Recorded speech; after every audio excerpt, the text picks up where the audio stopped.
হঠাৎই এক প্রকট শব্দে ছিটকে গেল গাজাবাসী, নিস্তব্ধ হয়ে গেল এক বিরাট মানব সভ্যতা। প্রকট শব্দে উড়ে গেল সকল মুসলিম মানব। এ যেন এক মুসলমানদের উপর বর্বর নৃশংসতা।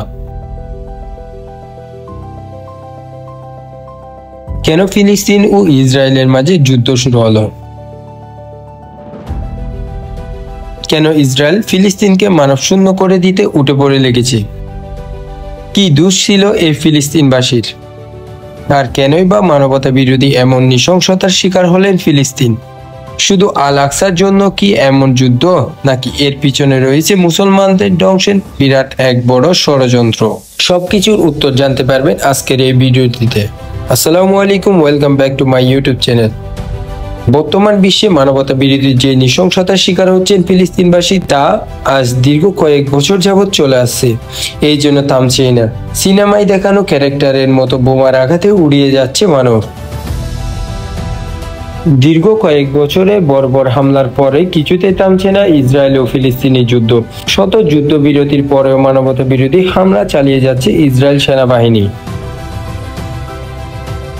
এই যুদ্ধের মূলে রয়েছে মুসলমানদের প্রথম কেবলা মসজিদুল আল আকসা, যার দিকে কেবলা করে রাসূল সাল্লাল্লাহু আলাইহি সাল্লাম ও তার সাহাবীরা নামাজ আদায় করেছিলেন।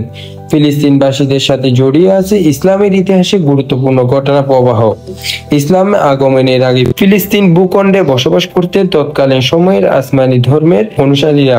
হযরত ইব্রাহিম আলাইহিসসালাম, ঈসা আলাইহিসসালাম, ইয়াকুব, মুসা, দাউদ, সুলাইমান ও ঈসা আলাইহিসসালাম এর অনুসারী এই ভূমিতে বসবাস করতেন।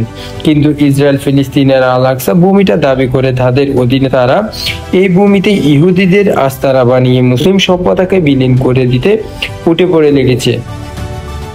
কিন্তু ফিলিস্তিনবাসীদের ইমানি আকীদা ছিল মজবুত। তারা চায়নি মুসলিমের প্রথম কেবলায় এমন ইহুদিদের কুকর্ম প্রথা চালু হোক। তাদের জীবন বাজি রেখে যুদ্ধের ময়দানে নেমে পড়ে। একের পর এক ইসরায়েলে হামলা শহীদ হন হাজার হাজার ফিলিস্তিনবাসী। তবু তারা তাদের ইমানি শক্তি থেকে পিছু হটেনি। তার পরিপ্রেক্ষিতে রমজান মাসে সেহরিতে ওঠা মুসলিমদের উপর বোমা হামলা চালায় ইসরায়েল সেনাবাহিনী। যে হামলায় প্রাণ হারায় 417 এর অধিক নারী ও শিশু। এর পরপরই শুরু হয় একের পর এক বোমা ও ড্রোন হামলা। একমাত্র ইরান ব্যতীত কোনো মুসলিম কান্ট্রি তাদের সহযোগিতার হাত বাড়ায়নি। তার মূল কারণ ছিল ইসরায়েলদের সাপোর্টে ছিল আমেরিকা। আমেরিকা বোমা, অস্ত্র সহ নানান যুদ্ধ সামগ্রী ও পারমাণবিক অস্ত্র দিয়ে সহযোগিতা করে। আমেরিকার এই সহযোগিতায় গাজাবাসীকে বিলীন করে দিল ইসরায়েল বাহিনী। তারা তাদের উদ্দেশ্যে সফল কাম হতে এক ধাপ এগিয়ে গেল। কিন্তু বিশ্ব মুসলমানদের ইমানি শক্তি এখনো মজবুত হয়নি। তাই আসুন সকলে নিজ নিজ অবস্থান থেকে ইসলামের জন্য গাজাবাসীর উপর হওয়া নির্মম অত্যাচার ও হত্যার বিরুদ্ধে রুখে দাঁড়ায়। সকল মুসলমান হাতে হাত রেখে ইসরায়েলদের বিরুদ্ধে প্রতিহত করি।